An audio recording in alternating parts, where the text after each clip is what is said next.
على عباده الذين اصطفى أما بعد فأعوذ بالله من الشيطان الرجيم بسم الله الرحمن الرحيم وأنتم الأعلون إن كنتم مؤمنين صدق الله العظيم رب اشرح لي صدري ويسر لي أمري واحلل عقدة من لساني يفقهوا قولي اللهم صل على سيدنا محمد وعلى آل سيدنا محمد وبارك وسلم اللهم صل على سيدنا محمد وعلى آل سيدنا محمد وبارك وسلم اللهم صل على سيدنا محمد وعلى آل سيدنا محمد وبارك وسلم. محترم معزز سامعین کرام، جیسا کہ رات میں کئیوں مرتبہ ہم نے سوچا کہ مسجد عرفات میں مجلس ہے بعد فجر، تو ان چیزوں کی طرف ہمارے بھائیوں کو توجہ دلایا جائے، تو بارہا ایک دو آیتیں ہی ہمارے دل و دماغ میں اللہ تعالیٰ شرح صدر کی ہے، اس لیے ہمیں ان آیتوں کو پڑھ کر آپ لوگوں کے سامنے گفتگو کرنا چاہتے ہیں. جو آیت پڑھی گئی اللہ تعالیٰ ارشاد فرماتے ہیں وَأَنْتُمُ الْأَعْلَوْنَ إِن كُنتُم مُؤْمِنِينَ، تم ہی سر بلند رہو گے اگر تم مومن بن کر رہو گے. ہر بات کو ذرا غور سے سنیے. اللہ تعالیٰ فرماتے ہیں سر بلندی میں تم ہی کو عطا کروں گا، یعنی مسلمانوں کو، ایمان والوں کو. شرط کیا ہے؟ ہمیں صحیح معنی میں ایمان والے بن کر رہیں. اب قرآن کے اندر سورہ مؤمنون میں شروع کی 11 آیتوں کے اندر اللہ تعالیٰ کامیاب مومن کی 7 صفتوں کو بیان فرمائے ہیں. یہ 7 صفتوں میں سے تیسرا نمبر ہے تزکیہ باطن کا، دل کی اصلاح کا. اب یہ مجلس وہی ہے، ذکر کی مجلس. اب اس کے آگے ذرا سوچئے، آج کے دور میں کیا ہمیں ان باتوں پر عمل کر رہے ہیں یا نہیں کر رہے ہیں؟ کر رہے ہیں تو کسے دیکھ کر رہے ہیں، یا نہیں کر رہے ہیں تو کس وجہ سے نہیں کر رہے ہیں؟ یہاں تک کہ جن چیزوں کو ہمیں مضبوطی سے تھامنا تھا وہی چیزوں کو ہمیں چھوڑ دیے.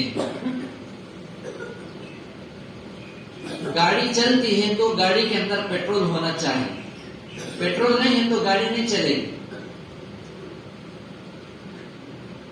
سونے والے ذرا جا کر سنیے. حضرت مولانا الیاس گھمر صاحب دامت برکاتہ ملیشیا میں جب حضرت بات کر رہے تھے تو کچھ درمیان میں سونے والے ساتھی تھے، تو حضرت کا پیارا جملہ ہوتا ہے ارے بھائی کچھ لوگ سو رہے ہیں ان کو دودھ دو بولتے، بعض لوگ سو رہے ہیں ان کو دودھ دو بولتے. بہرحال ایک مثال میں یہ دیتا ہوں، گھر کے اندر جنگل میں یا جہاں کہیں بھی کمرے میں وہاں شکر یا کوئی نہ کوئی چیز جب گر جاتی ہے چمٹی آتی ہے کیونکہ چمٹی کو جو ہے اس کی رزق کی خوشبو جو ہے 40 قدم دوری پر ہی اللہ تعالیٰ اسے دکھا دیتے ہیں اور اس کی خوشبو اسے محسوس ہو جاتی ہے. چمٹی ہمارے 40 قدم کی دوری پر ہی اس کی خوشبو کو اللہ تعالیٰ اسے پہنچا دیتے ہیں، وہ سونگ لیتی ہے. چمٹی جو ہے وہ روزی روٹی لینے کے لیے آ جاتی ہے. آ کر پہلے تلاش کرتی ہے کہ واقعی یہ چیز ہمارے لیے مناسب ہے یا نہیں. جو چیز مناسب رہے گی وہ دیکھ کر ٹچ کر کے پھر اپنے دوسرے لوگوں کو جا کر وہاں دعوت دے کر ان کو ساتھ میں لاتی ہے، لے کر جاتی ہے. اور اسی طریقے سے کوے کو دیکھیے، جب کوئی چیز پڑی ہوتی ہے انہیں خود اٹھاتا نہیں ہے، پہلے پکارتا ہے تاکہ میرے دوسرے جو لوگ ہیں دور دور میری آواز سن کر آ جائیں اور انہوں بھی اس سے فائدہ اٹھائیں. یہ 2 چیزوں کو رکھ کر اگر آج کے ماحول میں دیکھیں گے بالکل الٹا حصہ ہے. لوگ کیا کرتے ہیں؟ پہلے حساب ڈالتے ہیں اور کیا کرتے ہیں؟ ارے وہاں نہیں جانا ہے، ارے ان کو سلام مت کرو، ارے ان کو آنے مت دو. یہ کیا ایمان والوں کی صفت ہے؟ مومن کی صفت ہے؟ سلام کے بارے میں احادیث میں بتایا گیا السلام قبل الکلام، بات کرنے سے پہلے سلام کرو۔ اب یہاں کیا کر رہے ہیں؟ اور ایک دوسری حدیث میں بتایا گیا افشوا السلام بینکم، کہ آپس میں آپ لوگ سلام پھیلاؤ، سلام کرو۔ آج کا ماحول کیا ہے؟ سلام نکو کرو، نبی کی باتوں کو ٹھکرا رہے ہیں، تو ان کے دلوں کے اندر کیا ایمان باقی رہا؟ اللہ کے سامنے کیا چہرہ دکھائیں گے ہم لوگ؟ کیا ہم سب مل کر ان باتوں کو پسند کر سکتے ہیں؟ آپ لوگ سمجھدار ہیں، آپ ہی جواب دیجیے۔ اللہ کے نبی صلی اللہ علیہ وسلم فرماتے ہیں کہ سلام کو پھیلاؤ، سلام کرو، اور یہ نہیں کہا کہ سامنے والا کون ہے اسے دیکھ کر سلام کرو، نہیں فرمایا۔ لیکن ہم کیا کر رہے ہیں؟ اسے سلام مت کرو، اس کا جواب مت دو، اسے آنے مت دو۔ کیا نبی کے باتوں کو ہمیں نہیں ٹھکرا رہے ہیں؟ کل اللہ کے نبی صلی اللہ علیہ وسلم ہمارا گریبان پکڑ کر پوچھیں گے اے میرے امتی، تو نے دین کا کام سیکھ کر میری ہی شریعت کے خلاف لوگوں کو ابھار رہا تھا، اگر یہ سوال کریں گے تو کیا جواب دے سکتے ہیں؟ تو اس لیے سنتوں کی اتباع اگر ہمیں کرنا ہے تو ان چیزوں کو اپنانا ہے، ایسا نہیں کہ ان چیزوں کی خلاف ورزی کرنے لگے۔ کوے کی چیز کو دیکھ کر واقعے کو، چونٹی کی واقعے کو دیکھ کر ہمیں سبق حاصل کرنا چاہیے۔ جہاں بھلائی ہو، خیر ہو، حق پرست علماء ہو، ان سے ہمیں رابطہ کر کر لوگوں کو ان سے جوڑنے کی فکر کرنا ہے، توڑنے کی نہیں ہے۔ اب دیکھیے ذکر کی مجلس ہے، یہ کہاں سے ثابت ہے اور یہ کب سے چل رہی ہے؟ حضرت مولانا الیاس رحمۃ اللہ علیہ کے شیخ کا نام ہمیں جانتے ہیں کیا؟ جانتے ہیں؟ حضرت مولانا الیاس رحمۃ اللہ علیہ حضرت رشید احمد گنگوہی رحمۃ اللہ علیہ سے بیعت تھے۔ حضرت امداد اللہ مہاجر مکی رحمۃ اللہ علیہ کے دو ہی خلیفہ تھے، ایک حضرت مولانا اشرف علی تھانی رحمۃ اللہ علیہ، ایک تھے حضرت رشید احمد گنگوہی رحمۃ اللہ علیہ۔ اب ان کے پاس حضرت مولانا الیاس رحمۃ اللہ علیہ اور حضرت مولانا قاسم نانوتوی رحمۃ اللہ علیہ دونوں رشید احمد گنگوہی رحمۃ اللہ علیہ سے جا کر بیعت ہوئے تھے۔ دونوں کو اچانک ایک مرتبہ ایسا ہوا کہ حضرت مولانا الیاس رحمۃ اللہ علیہ اپنے شیخ کی خدمت میں حاضر ہو کر کہا حضرت سر میں بہت زیادہ شدید درد ہے، پتہ نہیں کہ یہ درد کیوں ختم نہیں ہو رہا ہے۔ اب یہ بات سننے کے بعد شیخ نے کہا ایسے ہی معاملہ مولانا قاسم نانوتوی رحمۃ اللہ علیہ کو بھی ہے، یعنی ان کو بھی سر میں درد ہے، دونوں کو شدید سر کا درد ہے۔ اس کی کیا وجہ ہے؟ رشید احمد گنگوہی رحمۃ اللہ علیہ نے فرمایا ان قریب اللہ تعالیٰ آپ دونوں سے ایسا کام لیں گے وہ دنیا کے چپے چپے میں پھیلے گا اور وہ برقرار قیامت تک رہے گا۔ اب آگے چل کر کیا ہوا؟ حضرت مولانا قاسم نانوتوی رحمۃ اللہ علیہ دارالعلوم دیوبند جو خاصمی لقب جو ملتا ہے انہی کی تو نسبت ہے۔ حضرت مفتی تقی عثمانی صاحب دامت برکاتہم فرماتے ہیں کہ دنیا کے کونے کونے میں پھر چکا ہوں، حضرت یہاں بھی جا کر آ گئے ہیں جہاں 6 مہینے دن ہے، 6 مہینے رات ہے، ایسے ملکوں کو بھی میں جا کر دیکھ لیا، وہاں پر بھی دارالعلوم دیوبند کا خاصمی پڑھنے والا عالم دین وہاں کام کر رہا ہے۔ تو پورے دنیا کے کونے کونے میں دارالعلوم دیوبند کے علماء کرام پہنچے ہیں۔ اب اسی طریقے سے دعوت و تبلیغ کا کام بھی پہنچا ہے۔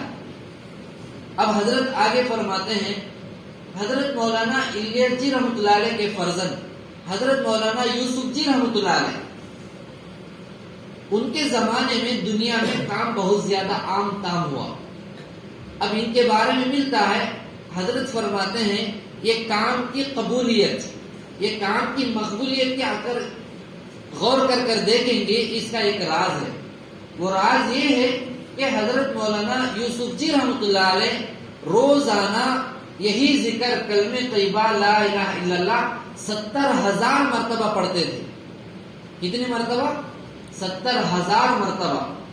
اب ہمیں اپنے کاموں میں لگ کر کیا روزانہ 100 مرتبہ نہیں کر سکتے ہیں؟ اب 100 مرتبہ کرنے کے لیے مشائخ علماء حق آ کر بتاتے ہیں تو اس کی مخالفت کرتے ہیں۔ ارے ہمارے دعوت و تبلیغ کے اکابر اس کام کو شروع کیے اور ان کی زندگی میں ایسے معمولات تھے تو ہمارے کو کیا نوبت آ گئی، ان چیزوں کو ہمیں چھوڑ رہے ہیں. اس لیے ہمیں اسے مضبوطی سے تھامنا بھی ہے اور عمل بھی کرنا ہے. کریں گے نا؟ آخر میں ایک بہت ہی پیارے جملے حضرت ابراہیم ادہم رحمۃ اللہ علیہ سے کسی نے پوچھا تھا، تو حضرت نے 6 باتیں بتائے تھے، وہ آپ لوگ ذرا غور سے سنیے. وہی کام اب ہو رہا ہے. کسی نے پوچھا حضرت آپ کے نزدیک بہت ہی اچھی پسندیدہ نصیحت کیا ہے، بہترین نصیحت کیا ہے؟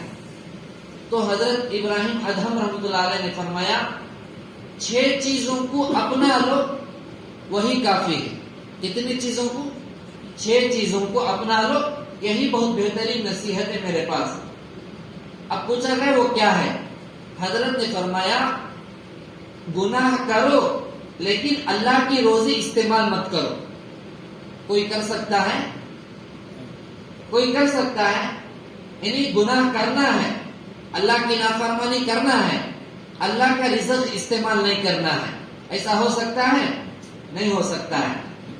گناہ کرو، اللہ کی نافرمانی کرو، لیکن اللہ کی سلطنت سے باہر نکل جاؤ. یہ ہو سکتا ہے؟ پوری کائنات اللہ کی ہی سلطنت ہے. یہ ہو سکتا ہے؟ نہیں ہو سکتا ہے. پھر آگے فرمایا گناہ اور برائی ایسی جگہ کرو جہاں اللہ موجود نہیں ہے. یہ ہو سکتا ہے؟ نہیں ہو سکتا ہے. ساری کائنات میں ہر جگہ اللہ تعالیٰ حاضر و ناظر ہے. پھر چوتھی بات فرمایا جب ملک الموت آ جائے روح قبض کرنے کے لیے، اس سے کہو مجھے 1 منٹ مہلت دے دو، میں توبہ کر لے سکتا ہوں، میں توبہ کر لوں گا. یہ ہو سکتا ہے؟ آج کوئی مائی کا لال کہا ہے ملک الموت سے؟ ہاں، سوائے موسیٰ علیہ السلام کے. تھپڑ مارا تھا، اس کا واقعہ مشہور ہے. تو کوئی ملک الموت آ گیا، اسے کوئی روک کر بتائے مجھے مہلت دو، میں توبہ کر لوں گا، کوئی کر سکتا ہے؟ پھر آگے فرمایا کہ قبر کے اندر دفن کرنے کے بعد جو لوگ 40 قدم دور چلے جاتے ہیں، بعد میں روح آ جاتی ہے، فرشتے آ جاتے ہیں. تو حضرت نے فرمایا قبر کے اندر منکر نکیر کو روک کر دیکھو. کوئی روکے گا؟ قبر کے اندر فرشتوں کو روکے گا؟ یہ نہیں ہو سکتا ہے. پھر 6ٹھی چیز فرمایا اللہ نہ کرے ہم سب کی بھی اللہ تعالیٰ حفاظت فرمائے. حضرت نے فرمایا کل قیامت کے دن آپ کو کہا جائے تمہارے حق میں جہنم کا فیصلہ ہو چکا ہے، جہنم میں داخل ہو جاؤ، اور اس وقت میں انکار کر کے بتاؤ. اس وقت میں انکار کر کے بتاؤ. کون انکار کر سکتا ہے؟ اب ذرا سوچئے 6 باتوں کی جو حضرت نے نصیحت فرمائی. اب سننے والا کہا حضرت یہ تو ناممکن ہے، اس میں سے ایک بات بھی نہیں ہو سکتی ہے. تو حضرت نے فرمایا پھر گناہ کیوں کرتے ہو؟ پھر گناہ کیوں کرتے ہو؟ یہ بات سمجھ میں آئی؟ اب یہاں پر دیکھیے برائی کرنے کے بارے میں ہمیں کیا سمجھتے ہیں؟ شراب پیے تو ہی برائی ہے، زنا کرے تو ہی برائی ہے، یہ ہمیں سمجھ رہے ہیں. ارے دوسروں کے بارے میں مذاق اڑانا بھی برائی ہے، دوسروں کو راہ حق پر جانے سے روکنا بھی برائی ہے، اور دوسروں کی غیبتیں کرنا بھی برائی ہے، جھوٹ بولنا بھی برائی ہے، تہمت لگانا بھی برائی ہے، ذلیل کرنا بھی برائی ہے، اور دوسروں کو غلط راستہ بتانا بھی برائی ہے. گناہ ہے. غیبت تو اتنا بڑا گناہ ہے، علماء اکرام موجود ہیں کہ جس کی ہمیں غیبت کرتے ہیں وہ گناہ معاف نہیں ہوگا. کب تک؟ ہمیں جس کی برائی پیچھے تہمت جو لگا کر برائی غیبت کر رہے ہیں، جب تک وہ بندہ معاف نہیں کرے گا. اگر ہم ایسی حالت میں مر جائیں گے تو اللہ کو کہے گا جو تو غیبت کیا ہے جا اس بندے سے معاف کر کے آ، جب میں معاف کروں گا تو وہاں معافی تلافی ہو سکتی ہے. تو یہ تمام جو بیماریاں ہیں اس کا ہمارے کو اس کی اصلاح کی جو ضرورت ہے وہ ایسے حلقوں سے ہی ہو سکتی ہے. ہمیں برجستہ یہ جملہ کہتے ہیں تجربہ ہے.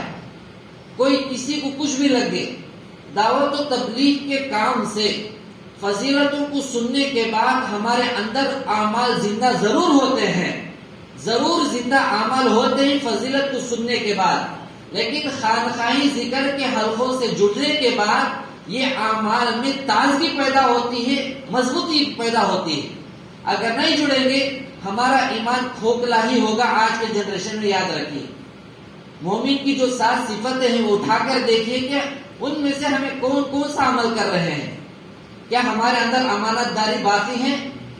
خیانت آ گئی ہے، برائی آ گئی ہے، شہوت پرستی آ گئی ہے، آنکھوں کی حفاظت نہیں ہو رہی ہے، کانوں کی حفاظت نہیں ہو رہی ہے، زبان کی حفاظت نہیں ہو رہی ہے، یہاں تک کہ شرمگاہوں کی بھی حفاظت نہیں ہو رہی ہے.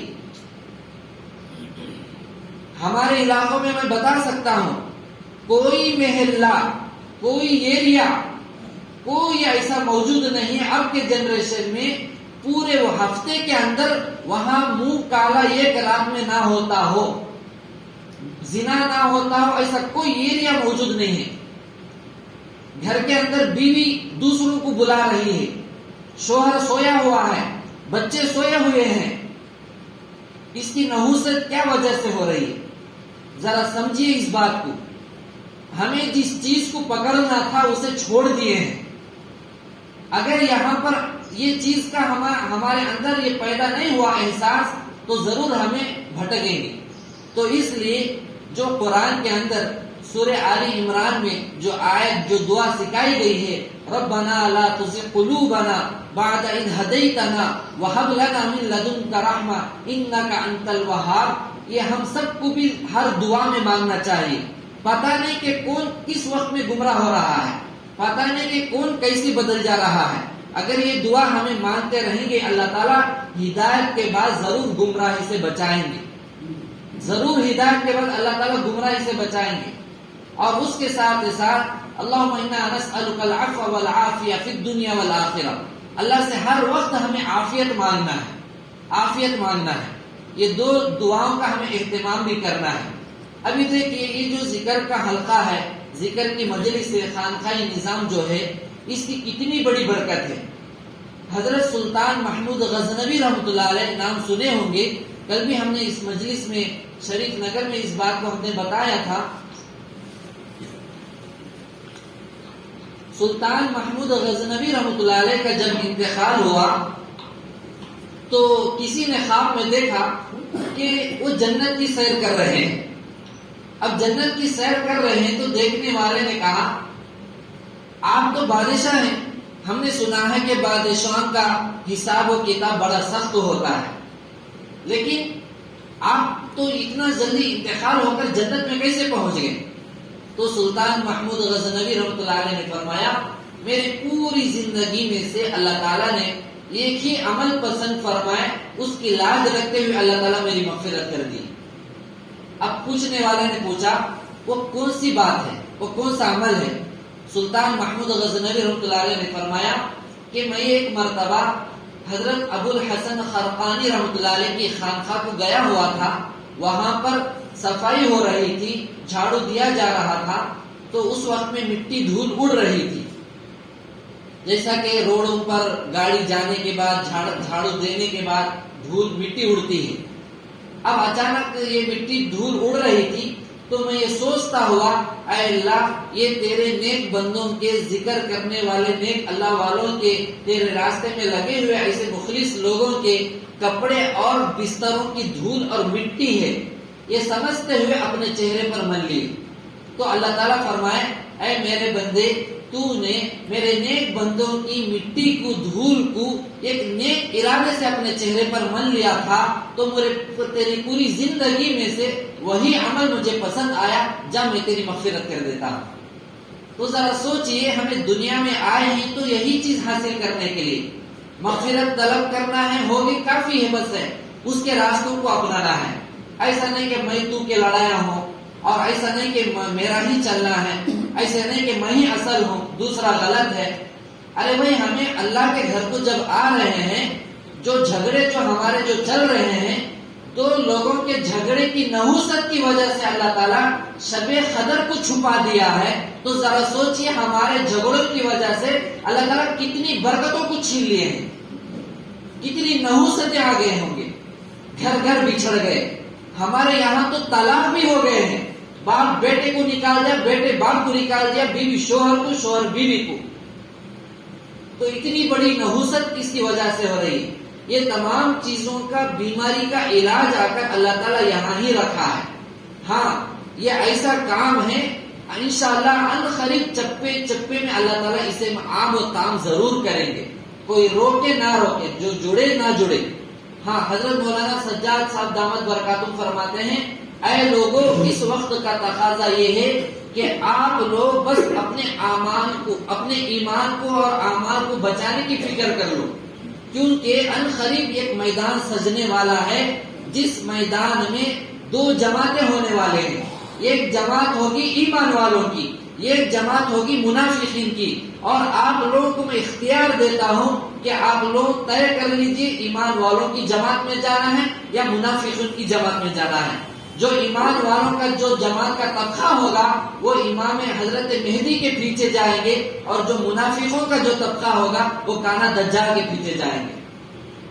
تو اس لیے آپ لوگ ایسے ذکر کے حلقوں کو جہاں کہیں بھی ہو وہاں خوش دلی کے ساتھ، ایسا نہیں کہ فلانے دن آئے تو اچھا تھا، فلانے وقت میں آئے تو اچھا تھا، ایسا نہیں ہے. یہ میری خوش قسمتی ہے اور میرے تقاضوں کو میں آگے پیچھے کر میں ایسی جگہ جانا یہ میرے لیے باعث برکت ہے. یہ سمجھتے وہاں پر جڑنا ہے. یہ بزرگ فرماتے ہیں ذکر کے حلقوں کو، خانقاہوں کو اللہ تعالیٰ ایسے بندوں کو چنتے ہیں کہ پیدا ہونے کے بعد جو جس کے ماں باپ اللہ اللہ پہلا لفظ جسے سکھائے ہیں اور اس وقت میں جو بچہ بچی سنے ہیں اور بولنے کی جو کوشش کیے ہیں اور جس کے اللہ تعالیٰ نے قبول فرما لیا ہے، ایسے بندوں کو مرنے سے پہلے اللہ تعالیٰ خانقاہوں کی نسبت سے جوڑ دیتے ہیں. تو اس لیے آپ لوگ مل کر ایسے حلقوں کو ذرا استقامت کے ساتھ، ہاں اگر کوئی سکھاتا ہے تو ذرا سوچیے کیا بولنے والا عالم ہے، کیا بولنے والا کون سے حدیث کو جانتا ہے، بولنے والا کیا قرآن پڑھا ہے، کیا اس کا مطلب جانتا ہے، ترجمہ جانتا ہے یا تفسیر جانتا ہے. یہ چیزوں کو دیکھ کر فیصلہ کیجیے. آپ کے شہر میں الحمدللہ بہت ہی بہترین علماء اکرام، حق پرست علماء اکرام موجود ہیں، لیکن کیا نہیں معلوم کہ لوگ ان سے دور ہیں. تو آپ لوگ ذرا اپنے بارے میں سوچ کر ایسا احساس پیدا کیجئے. حضرت مولانا صلاح الدین سیفی صاحب نقشبندی دامت برکاتہم فرماتے ہیں کہ آج کل لوگوں میں سب سے زیادہ احساس ختم ہو چکا ہے. حضرت فرماتے ہیں احساس اگر ہمارے اندر آ جائے گا، جیسا کہ گاڑی چلانے والے کے اندر یہ احساس ہوتا ہے کہ میں برابر سے گاڑی کو آگے پیچھے دیکھتے رہوں، میرر میں دیکھتے رہوں، اگر یہ احساس میں انہیں ایک سیکنڈ کی کوتاہی کرے گا حادثہ ہو جائے گا.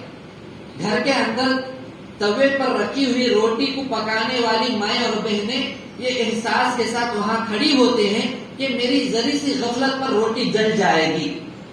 ایسا ہمارے اندر احساس ہو. قدم قدم پر اللہ تعالیٰ ہمارے کو دیکھ رہا ہے، یہ ہمارے اندر احساس ہو. اس طریقے سے ہمیں زندگی گزارنا ہے. گزاریں گے نا؟ آخر میں ہمارے یہاں پر جو اصول جو چلتا ہے میں اصول بتا کر انشاءاللہ ذکر کا حلقہ شروع کروں گا تاکہ یہ چیز ہمارے اندر سب کے اندر پیدا ہو جائے. ہمارے یہاں پر ہمیں ترتیب یہ بنے ہیں، ہمارے ذکر کے حلقے سے خانقاہ سے تعلق رکھنا ہو، جڑنا ہو، ہمیں علل اعلان یہ باتوں کو کرتے ہیں. نمبر 1 پولیٹکس کی بات نہیں ہونا چاہیے، سیاست کی بات نہیں ہونا چاہیے جڑنے کے بعد حلقے میں. نمبر 2 یہاں پر مسلک کی بات بھی نہیں ہونا چاہیے.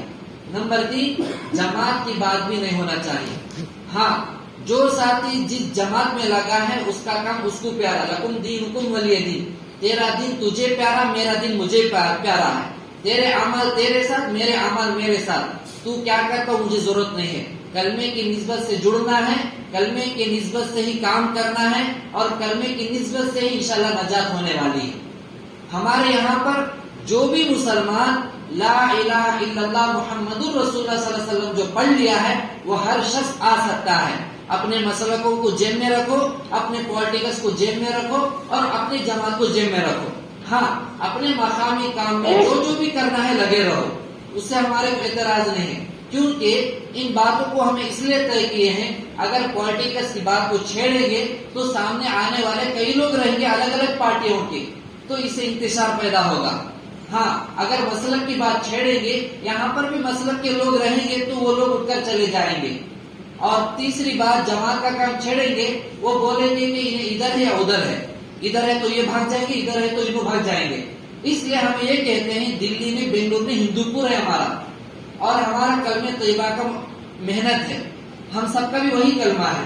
اس لیے ہمیں برجستہ اس کا اعلان بھی کرتے ہیں، اور یہی سوچ ہمارے اندر پیدا ہونا چاہیے.